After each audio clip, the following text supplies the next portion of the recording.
तो इस कहानी के स्टार्ट में हम एक बहुत बड़ी सी ड्रिलिंग मशीन को देखते हैं जो जमीन के कोर यानी गहराई तक ड्रिल करती जा रही थी। ये सब विक्टर नाम का बिजनेसमैन करवा रहा था। इसी ड्रिलिंग के दौरान अचानक वहाँ जलजला आ जाता है। इस जलजले को नोट करते हुए साइंटिस्ट विक्टर से कहते हैं इस ड्रिलिंग को अभी रुकवा दें। अगर आपने ऐसा ना किया तो कुछ ही देर में ये पूरा शहर तबाह हो जाएगा। लेकिन विक्टर तो किसी की सुनने वाला नहीं था। किस्मत से कुछ ही देर में वो ड्रिलिंग मशीन खुद ही रुक गई, क्योंकि ज्यादा गहराई में खुदाई करने के लिए उसे ज्यादा पावर की जरूरत थी और ये पावर उसे सिर्फ नैनो कैटलिस्ट नाम की एक डिवाइस से मिल सकती थी, जो कि फिलहाल विक्टर के पास नहीं थी। इसीलिए विक्टर अपना ये प्रोजेक्ट यही रुकवा देता है और सबको ऑर्डर देता है नैनो कैटलिस्ट को ढूंढने का। नैनो कैटलिस्ट असल में एक बहुत ही ताकतवर डिवाइस है जिसे विक्टर के साइंटिस्ट ने ही डिजाइन किया था, पर वो किसी गलत हाथों में ना लग जाए इसलिए उन्होंने डिवाइस बनाकर छुपा दी, जिसे अब ये लोग ढूंढने वाले थे। सीन कट होकर हम देखते हैं कि विक्टर की कंपनी में दो आदमियों को विक्टर के गैराज में एक बहुत ही पुरानी कार मिली है। उनको लगा कि किसी को इतनी पुरानी कार के बारे में क्या पता होगा, इसलिए वो चुपके कंपनी से ये कार बेच देते हैं। दूसरी तरफ हम मिलते हैं डोनाल्ड से। इस मूवी का मेन कैरेक्टर वो कॉलेज में पढ़ता है और उसके साथ उसका अमीर दोस्त मैक्स भी है। डोनाल्ड को कार्स का क्रेज है। वो अपने लिए एक न्यू मॉडल कार खरीदना चाहता है, लेकिन क्योंकि उसके पास इतने पैसे नहीं इसलिए वो ऐसा नहीं कर पाता। आज मैक्स उसे चलाने के लिए अपनी न्यू मॉडल कार देता है। वो इस चीज से ही खुश हो गया, लेकिन बुरा उसे तब लगा जब मैक्स उसे ड्राइवर की तरह छोड़कर अपनी क्लास फेलो के साथ कार की बैक सीट पर जा बैठा। इस लड़की का नाम था नताशा और डोनाल्ड भी नताशा को पसंद करता था। खैर अब वो घर आता है और कंप्यूटर पे कुछ गाड़ियां सर्च करने लग जाता है, लेकिन ये सब की सब इतनी महंगी थी कि उन्हें लेने में उसे सालों लग जाते। वो सोच आता है। इसके बाद सुबह होने पर उसकी छोटी बहन उसे सरप्राइज देते हुए उठाती है, क्योंकि आज डोनाल्ड का बर्थडे था। बर्थडे गिफ्ट के तौर पर डोनाल्ड के डैड उसे एक कार गिफ्ट करते हैं, जिस कार को देखकर डोनाल्ड ज्यादा खुश नहीं हुआ, क्योंकि ये एक पुरानी मॉडल की कार थी। असल में ये वही कार है जो विक्टर के एम्प्लॉयज ने बेच दी थी।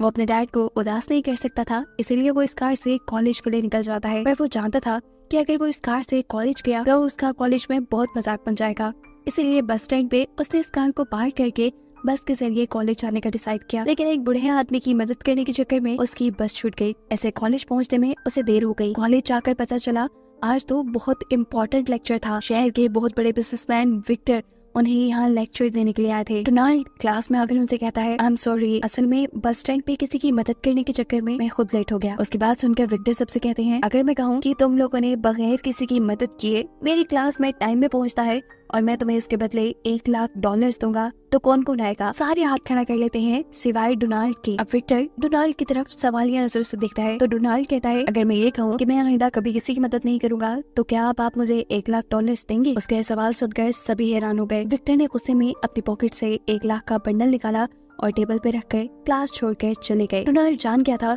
कि उन्हें गुस्सा आया है इस बात से, इसलिए वो उनके पैसे लेकर उनके पीछे पीछे जाता है। जिस टाइम विक्टर और डोनाल्ड आपस में बातें कर रहे थे उस टाइम डोनाल्ड देखता है कि मैक्स यानी उसका दोस्त नताशा को अपनी महंगी कार में लेकर कहीं जा रहा था। वो क्या देख रहा था ये विक्टर भी नोटिस कर लेते हैं और उससे कहते हैं जाओ इन पैसों से तुम ऐसी ही महंगी कार खरीद सकते हो। कार खरीदने के बाद तुम इस लड़की को भी इम्प्रेस कर पाओगे। लेकिन मैं तुम्हें कुछ बताना चाहता हूँ, मैंने सब कुछ जीरो से स्टार्ट किया था, तभी मैं यहाँ तक पहुँचा हूँ। पैसे कमाने की शुरुआत मैंने फूल बेचने से की थी। ये कहते ही विक्टर का असिस्टेंट उसके हाथ से पैसे ले लेता है। विक्टर के इस आइडिया को डोनाल्ड अपने पल्ले से बांध लेता है और फिर अपनी उस पुरानी कार के जरिए ही फूलों की डिलीवरी का काम शुरू कर देता है। लेकिन इस काम में भी उसने काफी सारी मुश्किलों का सामना किया, जैसे एक से ट्रैफिक की वजह से वो डिलीवरी टाइम पर नहीं कर पाता था, तो कभी लोग उसे पैसे बहुत कम देते थे। सीन कट होकर हम विक्टर को देखते हैं जो अपनी कंपनी में नैनो कैटलिस्ट की तलाश में था। उसे कंपनी के एक मैप से पता चलता है कि नैनो कैटलिस्ट उसके साइंटिस्ट ने एक कार में छुपा दिए थे और वो कार उसके एम्प्लॉयज ने बेच दी है। कार बेचने वालों को विक्टर अच्छी सजा देता है। उसके बाद अपने एक खास आदमी ब्रायन को उस कार को ढूंढने का काम दे देता है। इस टाइम डोनाल्ड जो अपने डैड के साथ अपने फूलों की डिलीवरी करने के लिए निकला था, तब विक्टर के लोग उसकी गाड़ी के पीछे पड़ जाते हैं, क्योंकि उन्हें शक था कि इसी गाड़ी के अंदर नैनो कैटलिस्ट है। यहीं करीब रोड पर एक चोर किसी लड़की का हैंडबैग चुरा कर भागने लगता है। इस बात से अनजान कि डोनाल्ड की गाड़ी के पीछे कोई लगा है, डोनाल्ड के डैड गाड़ी रुकवाकर उस लड़की की मदद करने के लिए उस चोर को पकड़ते हैं और उसकी पिटाई करते हुए उससे लड़की का बैग बचा लेते हैं। डोनाल्ड अपने डैड की इस हरकत से नाराज हुआ। वो अपने डैड से कहता है, आप भी कमाल करते हैं, इस दौर में दूसरों की लड़ाई में टांग अड़ाकर अपनी क्यों जान मुसीबत में डालते हैं। डोनाल्ड की नेगेटिव बातों को सुनकर डोनाल्ड के डैड को बहुत बुरा लगा, इसलिए वो रास्ते में ही डोनाल्ड की गाड़ी से निकल गए। डोनाल्ड अपनी गाड़ी आगे बढ़ा लेता है और फिर नोटिस करता है कि कोई उसकी गाड़ी के पीछे पड़ा है। उसे लगा कि शायद ये उसी चोर के गैंग वाले होंगे जिस चोर की पिटाई अभी उसके डैड ने की थी। इससे पहले कि डोनाल्ड अपनी कार समेत इन लोगों के हाथ लगता, घबराहट में डोनाल्ड से कार का एक ऐसा बटन दब जाता है जिसकी वजह से उसकी कार हवा में उड़ने लग जाती है। डोनाल्ड, जो कि कार के इस फीचर के बारे में जानता ही नहीं था, वो बुरी तरह डर जाता है। उसकी गाड़ी किसी जेट प्लेन की तरह हवा में उड़ रही थी और ये चीज विक्टर के लोग भी नोटिस कर चुके थे। डोनाल्ड से ये आउट ऑफ कंट्रोल होती हुई कार एक बिल्डिंग में जाकर क्रैश लैंड होती है और डरते हुए वो उस कार को उसी बिल्डिंग में छोड़कर वहाँ से बाहर भाग जाता है। यहाँ विक्टर के लोग जब उस कार के उड़ने की खबर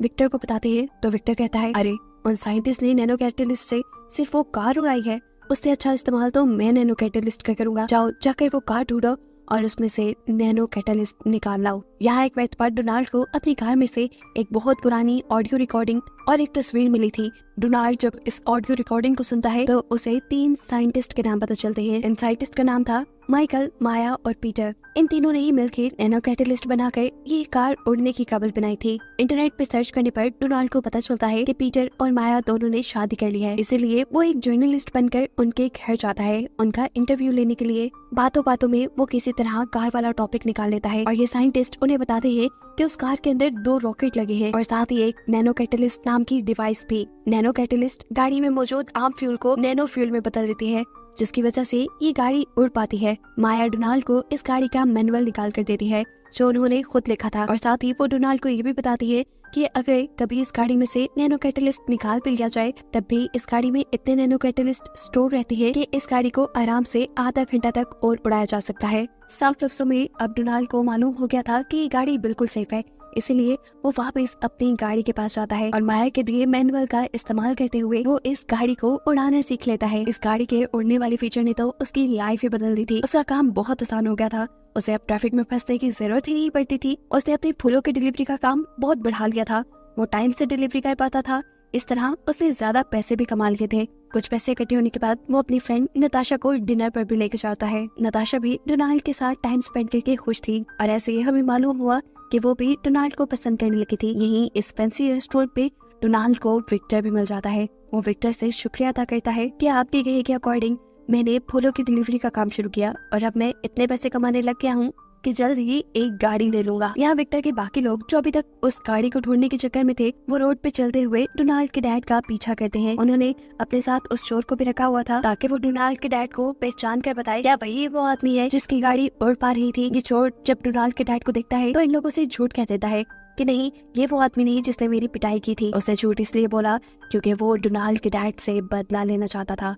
इन सब के जाने के बाद वो डोनाल्ड के डैड को चाकू मारकर भाग गया। डोनाल्ड के डैड की हालत खराब होने लगी। यहाँ से गुजरती हुई औरत उसे रेस्क्यू करने की कोशिश करती है, लेकिन वो तो खुद पैदल थी। उसे किसी और से मदद लेने के लिए रोड की तरफ जाना पड़ता है। मजेदार ये बात थी कि इस रोड पर डोनाल्ड ही था। ये औरत उससे कहती है, प्लीज वहाँ एक आदमी मर रहा है, मेरी मदद करो। और यहाँ गुस्से में आया डोनाल्ड उसे कह देता है, अगर वो मर रहा है तो रेस्क्यू को बुलाओ ना, मैं उसकी क्या मदद करूँ। उसने इस औरत की मदद से इनकार तो कर दिया, लेकिन कुछ ही देर बाद उसे एहसास हुआ कि उसने काफी गलत कर दिया था, क्योंकि जब एम्बुलेंस आई और एम्बुलेंस में उस मरने वाले आदमी को लिटाया गया तो डोनाल्ड ने पहचान लिया कि ये कोई और नहीं बल्कि उसके डैड थे। अब उसे एहसास हुआ था कि उसने कितनी बड़ी गलती कर दी थी। उसे इस चीज का रिग्रेट होने लगा था।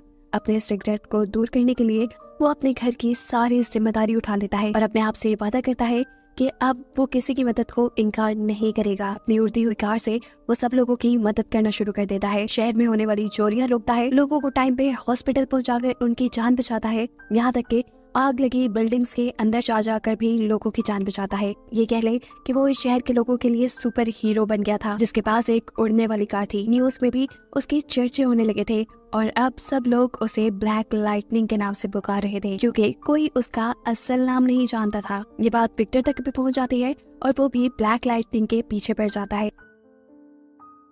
ये खबर जैसे ही दोनों साइंटिस्ट यानी पीटर और माया को पता चलती है तो वो तो समझ गए कि ये लड़का कोई और नहीं बल्कि डोनाल्ड है, जो उनसे इंटरव्यू के दौरान इस गाड़ी का मैनुअल ले गया था। सीन कट होकर हमें पीटर को दिखाया जाता है, जिसके दिमाग में एक अजीब ही प्लान चल रहा था। उसने ब्लैक लाइटनिंग को उसका काम करते हुए देखा था। यही देखते हुए वो अपने पुराने साइंटिस्ट को अपने पास बुलाता है और उनसे कहता है, क्या आपने ब्लैक लाइटनिंग को देखा? कितना अच्छा काम कर रहा है, शहर में होने वाले क्राइम को रोक रहा है, लेकिन उस अकेले की कोशिश से पूरा शहर ठीक नहीं हो सकता। वो एक इंसान शहर में किस किस की मदद को पहुंचे। सोचिए, अगर यही कार्स हमारी पुलिस के पास हो तो कितनी जल्दी क्राइम रुक जाएगा। इसलिए मैं चाहता हूँ कि ये कार्स बनाने के लिए आप लोग और नैनो कैटलिस्ट बनाएं।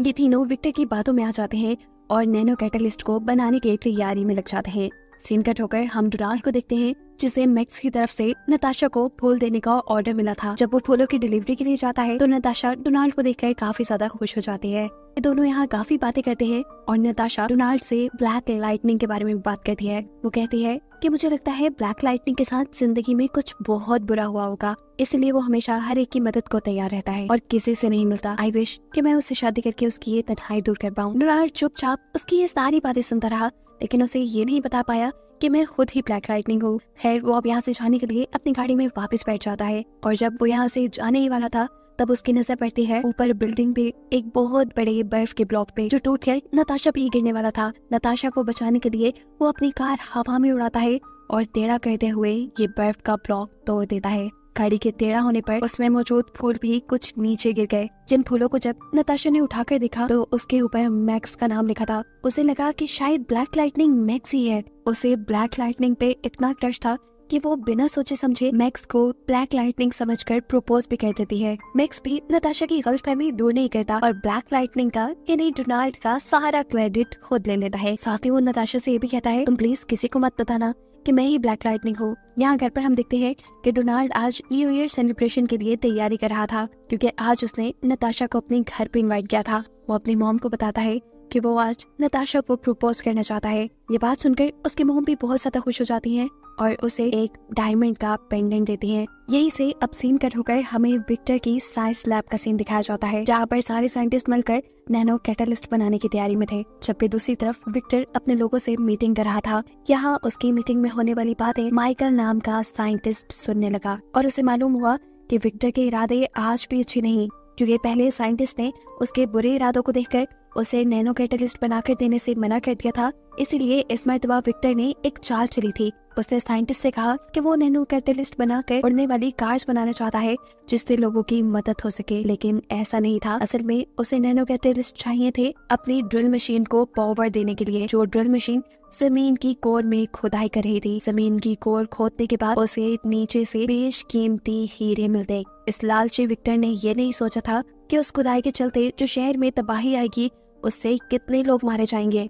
विक्टर के ये बुरे इरादे जानने के बाद माइकल की सारी बात जाकर पीटर और माया को भी बता देता है, यानी बाकी दोनों साइंटिस्ट को, और खुद तेजी से इस बिल्डिंग से निकलने की कोशिश में लग जाता है। उसे ऊपर की तरफ भागता विक्टर के लोग देख चुके थे। वो विक्टर से पूछते हैं, बताएं अब इस साइंटिस्ट का क्या करें, क्या इसे मार दें? फौरन विक्टर कहता है, अरे नहीं, उसके दिमाग में तो कुछ और ही चल रहा था। वो अपने लोगों से कहकर ये उसमें ये खबर फैला देता है कि साइंटिस्ट बिल्डिंग के टॉप पे फंस गए हैं, क्योंकि वो जानता था कि ये खबर सुनकर ब्लैक लाइटनिंग उसे बचाने के लिए जरूर आएगा। फिर विक्टर का प्लान यही था कि वो ब्लैक लाइटनिंग की गाड़ी से नैनो फ्यूल ले लेगा और फिर चाहे साइंटिस्ट उसे नैनो कैटलिस्ट बना कर दे या ना दे, उसका तो काम हो ही जाएगा। सीन कट होकर हम देखते हैं कि नताशा और मैक्स एक पार्टी में थे। नताशा भी टीवी पे साइंटिस्ट के फंसे होने की न्यूज सुन लेती है और वो मैक्स से कहती है, जाओ जाकर साइंटिस्ट को बचाओ। लेकिन अब वो नताशा को क्या बताए कि वो तो ब्लैक लाइटनिंग है ही नहीं। अब नताशा के कहने पर वो वहाँ से चला तो जाता है, लेकिन जाकर वॉशरूम में छुप जाता है।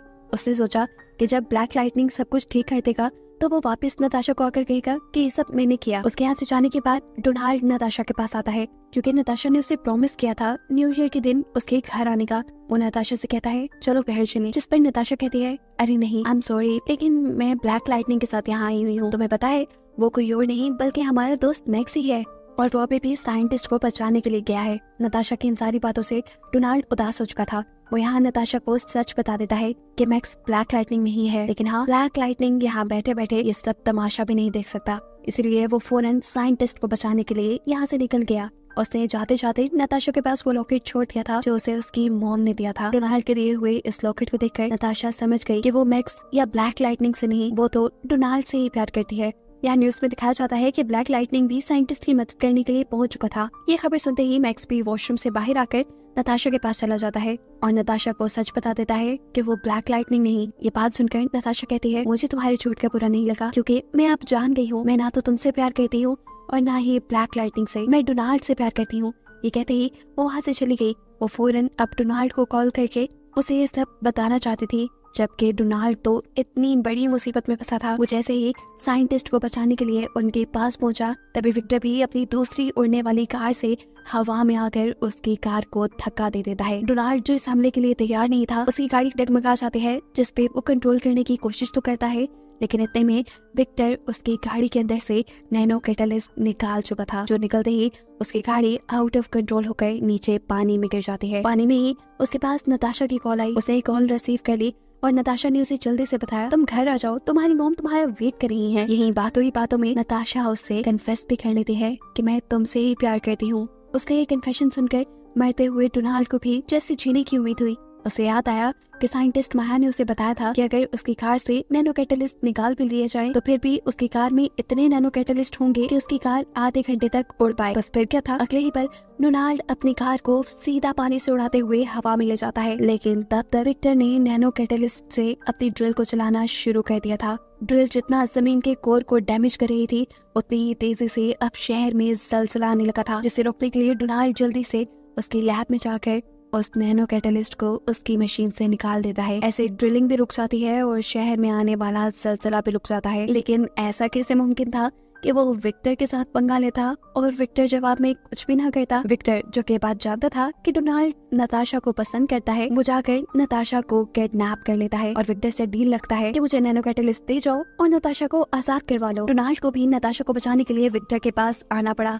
इस टाइम विक्टर नताशा को अपनी उड़ने वाली कार में बिठाए हवा में ही था। डोनाल्ड अपनी कार को विक्टर की कार के ठीक नीचे ले जाकर 3 मरतबा हॉर्न करता है। उसके ऐसा करने से नताशा समझ गई कि ये उसके लिए सिग्नल था। विक्टर को चकमा देते हुए वो गाड़ी का दरवाजा खोल गई, उसकी गाड़ी से कूद गई, अपनी जान पर खतरा मोल लेते हुए। उसे यकीन था कि डोनाल्ड उसे बचा लेगा और उसकी सोच के बिल्कुल मुताबिक डोनाल्ड अपने उड़ने वाली कार के जरिए उसे कैच करके सेफली जमीन पे लैंड करवा देता है। उसको सेफली लैंड करवाने के बाद अब डोनाल्ड विक्टर को मजा चुकाने के लिए आगे बढ़ता है। उनकी कार्स आपस में तो लड़ रही थी, साथ ही साथ शहर में भी तबाही फैला रही थी। इस चीज को नोटिस करते हुए डोनाल्ड अपनी कार को आसमान की तरफ उड़ा लेता है और उसकी कार से नैनो कैटलिस्ट लेने के लिए विक्टर भी उसके पीछे चला गया। उड़ते उड़ते ये लोग स्पेस में पहुंच जाते हैं। विक्टर, जिसकी कार में सिर्फ नॉर्मल रॉकेट लगे थे, स्पेस में जाते ही उसके रॉकेट बंद हो गए।